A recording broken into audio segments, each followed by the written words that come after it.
Hi, I'm Ernie Medina with TRB, and today I want to go over a few things that you can do for yourself to really get some good practice at home with dry fire. So we're going to talk about actually creating somewhat of a workout plan for dry fire so you really get the best out of your time and your training even at home. And what I'm using today to aid in my dry fire practice is the Mantis X system. And the Mantis X10 particularly as it relates to use with the pistol. So let's talk a little bit about the Mantis X10, what it is, how it works, so you better understand it, and how that can actually support your dry fire practice. So the first thing here, the actual Mantis device is this, okay? It is this attachment that attaches to the bottom rail of my magazine. I have what they call a universal mag rail that adheres to the base plate of my magazine. Okay, and then it creates a Picatinny rail so that way my Mantis X can go ahead and slide onto it. So it slides on, clicks into place. All right, it's already in the on position, hence the green light.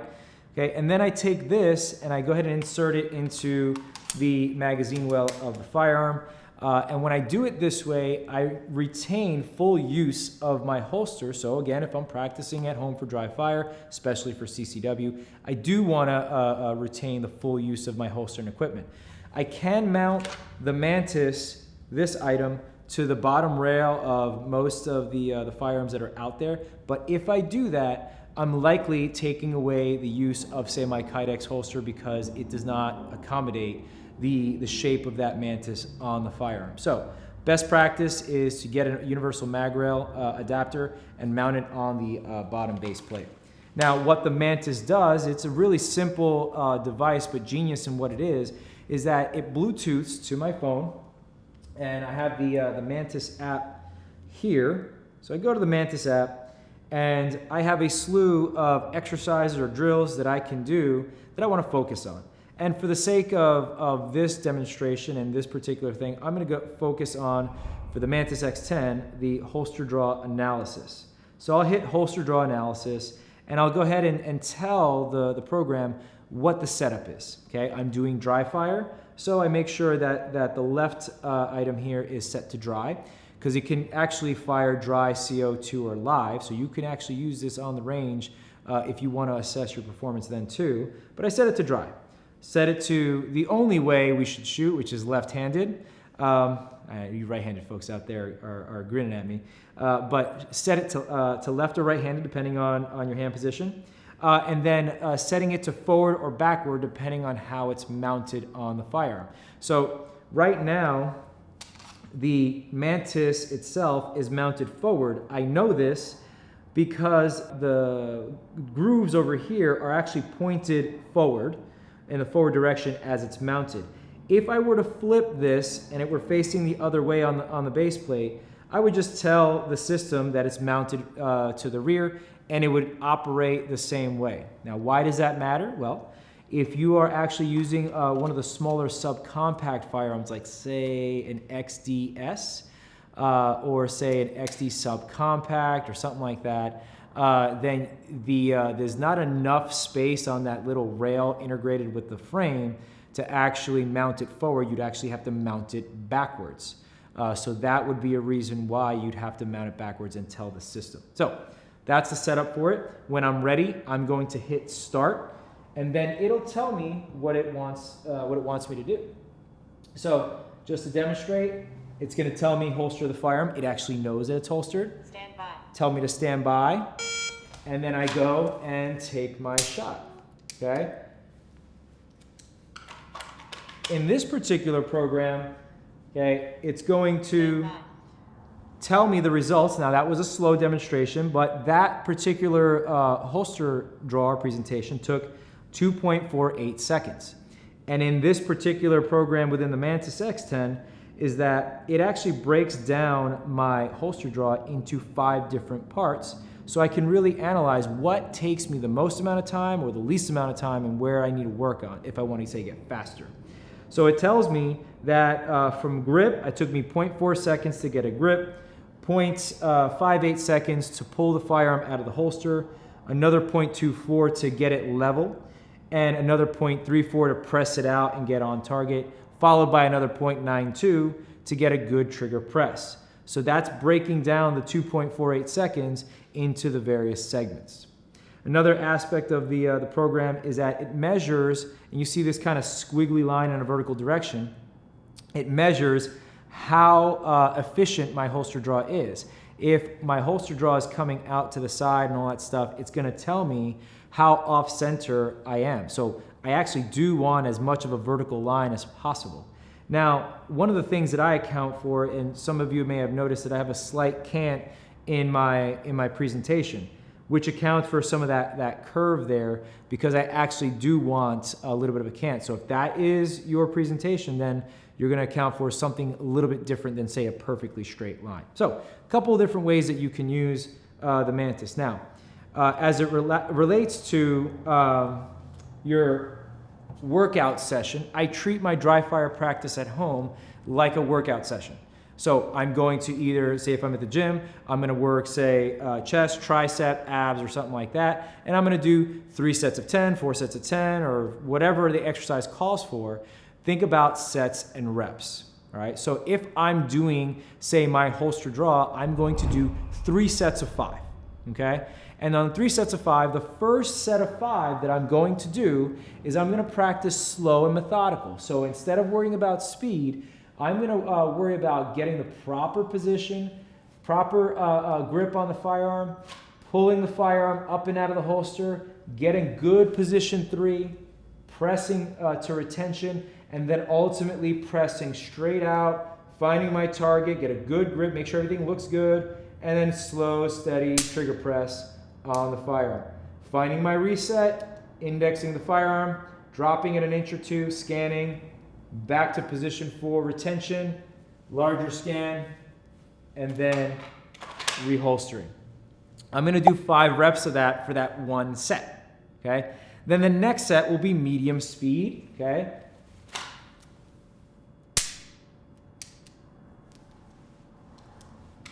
Do 5 reps of that, and then followed by 5 reps of say fast speed or gopher speed here.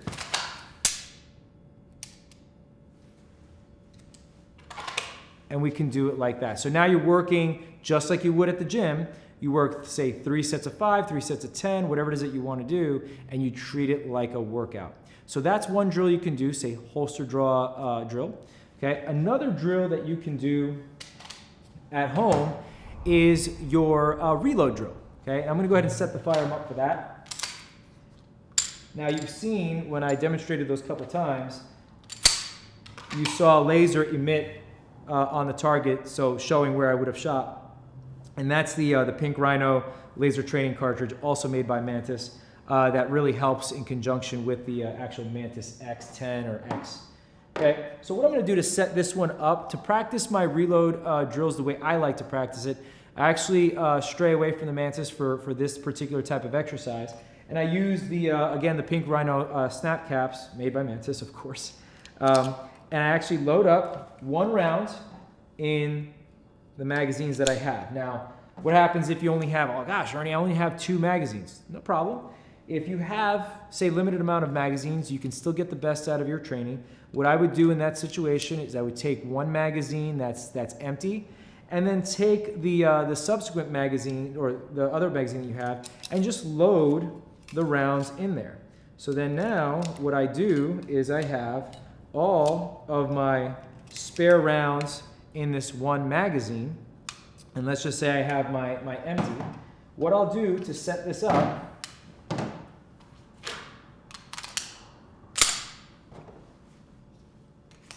is I have my empty magazine inserted, slide lock to the rear, so setting up the situation for me to reload. Okay, I train in on my target here, and I practice my reload procedures. Now, again, use the slow, medium, fast method in your sets and reps. Think about, say, 3 sets of 5, so 5 reps, slow and methodical, work through your technique. I have slide lock, drop the magazine, new mag up, send the slide forward, take my shot. Now, on this one, you're obviously not going to get the laser feedback because I'm using snap caps. But the focus here is actually the reload manipulation, okay? So those are some things that you can think about. Now, again, setting this up, I take my magazine out, put it back into my mag carrier, and then I can reset the drill, take that dummy round out, put my empty magazine in, lock the slide to the rear, and then repeat the process. Slow, medium, fast. Now, when you're doing, say, the medium and the fast, a couple things to think about when you're doing your reload procedures. A lot of people will get hung up in trying to go fast, and they actually wind up tripping themselves up. And here's what I mean by that. So I'm going to somewhat fumble on purpose with this. I'm trying to go fast, and I get hung up right here because I'm trying to shove this magazine into this magazine well. Now, you got to know when to slow down, when to speed up. If this is a pain point, then for that split second, go ahead and slow down to get a good insertion, then speed back up, okay? So to re-demonstrate that, so if I want to go faster, I got to know when to go slow and fast. So I can drop the magazine, get a good insertion here, and then continue, okay? So it doesn't matter if I do everything fast and fumble. Fast and fumble is slower than actually slowing down at that point and then getting the technique right. So we certainly subscribe to slow is smooth, smooth is fast. So think about that. So that's another drill that you can do, the reload drill, okay? Another thing that you can practice is your tactical reloads. Now, what's a tactical reload? Tactical reload, and I'll be one of the first to tell you that in the gun world, we like to make up cool names for some of the things that we do, just to sound cool, I guess. But a tactical reload is nothing more than a mag swap, all right? Why would I want to swap my magazines? Well, think about it. If you engage, say, a target with 3 or 4 or 5 rounds, and you have the California special type magazines where you're capped at 10, then you may have or want to reload and top off your ammunition on that firearm before you engage your next target. So if I go ahead and I go through 5 rounds over here on bad guy, I don't want to re-engage another target with only 5 rounds left. So here, what I would do is I would actually go to my workspace, finger on what would be the tip of the round, eject the magazine, swap it, and then retain this in either my back pocket or pouch. Now, most of you that are CCW holders will put it in your back pocket because most of you have jeans and we all have back pockets there. Okay, so that would be a mag swap or tactical reload. And you can actually get it where it's speedy and proficient. So here I have my firearm out, okay? I go to my workspace, finger on the tip of the round, swap it, okay, back pocket or pouch, and then back in the fight, okay? So think about, again, doing 3 sets of 5 or 10 reps on that slow, medium, fast, okay? And when you're actually working with this, a good thing about the Mantis is that you can actually time yourself on these drills so you can create a standard of what's fast, okay? Another thing that we can practice is what I like to call our primary 1R1. So primary 1, reload 1. And what that means is how do I practice reloading with one hand if need be? So first off, another drill that you can do is actually practicing one-handed shooting at home. Again, 3 sets of 5, 3 sets of 10. I have my primary hand out, okay? I want to have my thumb up over here to provide support, and I practice shooting with that one hand, okay? Reset the trigger, here, shooting, one hand. I like to keep my support hand in, the one that's not shooting, so as to not throw off my balance. So keep it in here nice and tight. Now with that, if I'm shooting with one hand and I run out of ammo, and let's say this hand is hurt out of commission, how do I reload with just one hand? So this one's down, I've got a firearm in this hand, what happens? So let's talk about the primary 1R1, okay? So in order to set this up, I have an empty magazine on the firearm, okay? And I have the dummy rounds here. All I need to do is start from here. I experience slide lock. I eject the magazine, okay? I reholster the firearm as is with the slide lock to the rear. Using my primary hand, reach over, finger on the tip of the round, and I'm gonna go ahead and insert it into the magazine well here. Insert, and then from here, redraw, Now, if you're right-handed, you'll be able to access the slide stop release, so you just hit that and you're back off to the races. If you're left-handed like me, I'm going to rack the slide using the corner of that breech on my belt, okay, and then I can get the firearm back into the fight, okay? Now, again, I'll demonstrate that right-handed, so that way the right-handed folks out there can really get the visual as well. So right-handed, okay, I get into slide lock, I hit the magazine release, I drop that mag, okay? I would holster here if it was on this side, and then use my right hand to grab my new mag. So once I get that new mag in, then all I need to do is hit that slide stop release, and I'm back into the fight. So that is your primary 1R1 that you can practice, okay? So that's another thing, is we're practicing not just both hands or two-handed shooting, we're practicing being able to be proficient with one hand should your support hand go down or get hurt.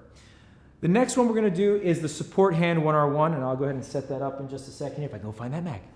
So the next thing we can practice is the support hand 1R1. So the support hand only reload drill. So again, what happens if your primary hand is down and you have to shoot with your support hand? Another drill to practice is practicing at home, practicing shooting with your off hand.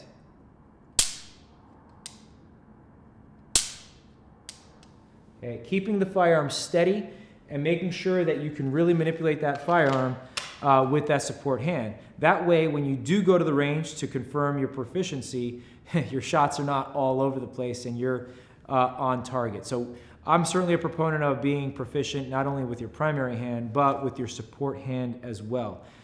We all know Murphy likes to show up at the worst time, so be able to adapt and be versatile. That being said, what happens if I am shooting with my support hand because my primary hand is down and I experience slide lock like this, okay? Well, I don't have a holster on this side, so holstering might be a little difficult, okay? And it's gonna be time consuming if I ever have to, right? So what I'm gonna do here if I experience slide lock is I'm gonna go ahead and ditch the magazine, okay, empty that and ditch the magazine, and then all I'm gonna do is just tuck the firearm into the quads or my legs here, okay, just above the knee. So where the head of the quads are, that's where I can really pinch the firearm into position. And now I have the mag well stuck right here that I can grab my new mag, finger on the tip of the round, just like before and always, and I can simply just insert it, okay?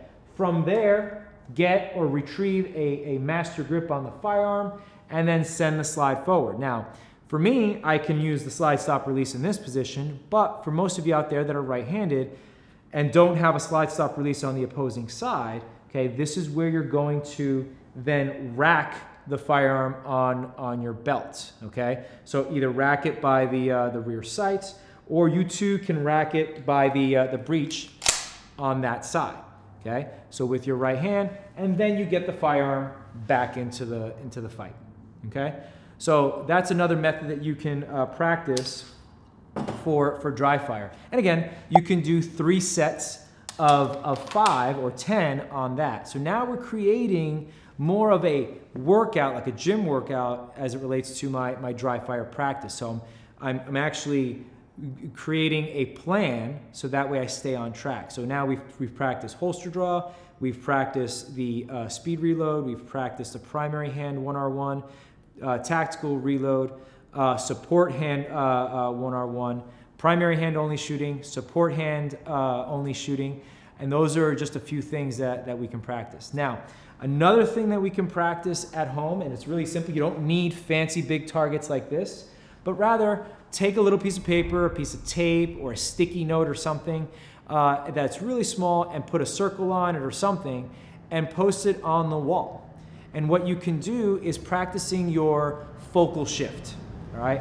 And what you can do here is if, let's just say, this is one target, that's another target, I can practice here looking, so assessing that target with my eyeballs first, shifting and taking a shot, acquiring my new target, shifting, taking a shot, and acquiring and shifting, and so on, So that way I'm working on that focal shift, coming out of my irons, okay, acquiring a new target and shifting the body. A lot of folks get into some technique breakdown when they're trying to acquire different sights, or sorry, different targets, where the head moves offline with the body, which is not something that is desired.